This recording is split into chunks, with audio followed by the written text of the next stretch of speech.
চলতি বছরের শুরু থেকেই ইংল্যান্ড ও ওয়েলসে টানা বৃষ্টি হচ্ছে। বছরের প্রতিটি দিনেই দক্ষিণ পশ্চিম ইংল্যান্ড এবং দক্ষিণ ওয়েলসে বৃষ্টি হয়েছে। আবহাওয়া দপ্তর জানিয়েছে এই বৃষ্টি থামার কোনো লক্ষণ নেই, বরং ব্রিটেন জুড়ে আরও বৃষ্টির পূর্বাভাস রয়েছে। ইতোমধ্যে বিভিন্ন এলাকায় আবহাওয়ার সতর্কতা জারি করা হয়েছে এবং বন্যার আশঙ্কা দেখা দিয়েছে। ব্রিটেনের কিছু অঞ্চলে স্বাভাবিকের তুলনায় প্রায় 50% বেশি বৃষ্টিপাত হয়েছে। টানা ভারী বৃষ্টির ফলে চলতি বছরের জানুয়ারি মাসটি সবচেয়ে ভেজা মাস হিসেবে রেকর্ড গড়েছে। এত বেশি বৃষ্টির কারণে আগে যে এলাকাগুলোতে পানির সংকট দেখা দিয়েছিল সেখানকার পরিস্থিতিও বদলে গেছে।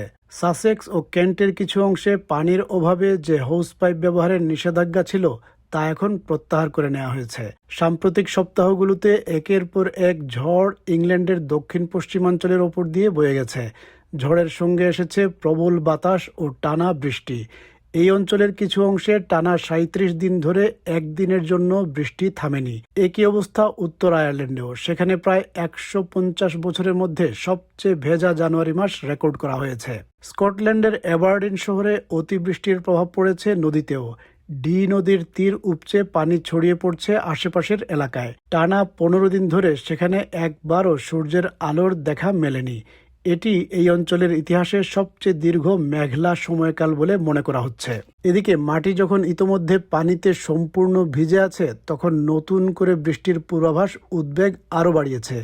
এই পরিস্থিতিতে মেট অফিস উত্তর আয়ারল্যান্ড, দক্ষিণ ইংল্যান্ড এবং ইংল্যান্ড ওয়েলস সীমান্তবর্তী এলাকায় শুক্রবার পর্যন্ত বৃষ্টির হলুদ সতর্কতা জারি রেখেছে।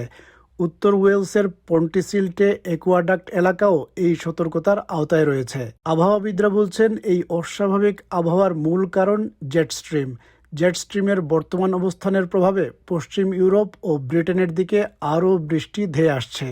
ফলে একের পর এক ভারী বৃষ্টি হচ্ছে। এই অস্থির আবহাওয়া আগামী সপ্তাহেও অব্যাহত থাকলে আরও বৃষ্টি, দৈনন্দিন জীবনে বিঘ্ন এবং স্থানীয়ভাবে বন্যার আশঙ্কা রয়েছে। স্থানীয় বাসিন্দারাও পরিবর্তনটি স্পষ্টভাবে অনুভব করছেন। কেউ কেউ বলছেন নদীর পানি কখনো হঠাৎ বেড়ে যাচ্ছে, আবার দ্রুত নেমে যাচ্ছে। আবার অনেক কৃষকের কাছে এই বৃষ্টি স্বস্তির কারণও হয়েছে। দীর্ঘদিন ধরে খরার কারণে কৃষকেরা সমস্যায় ছিলেন, আর এই পানি এখন তাদের জমিতে সেচের কাজে ব্যবহার হচ্ছে। It has been very wet, yeah. I've noticed a lot with the rivers, they're rising and then dropping.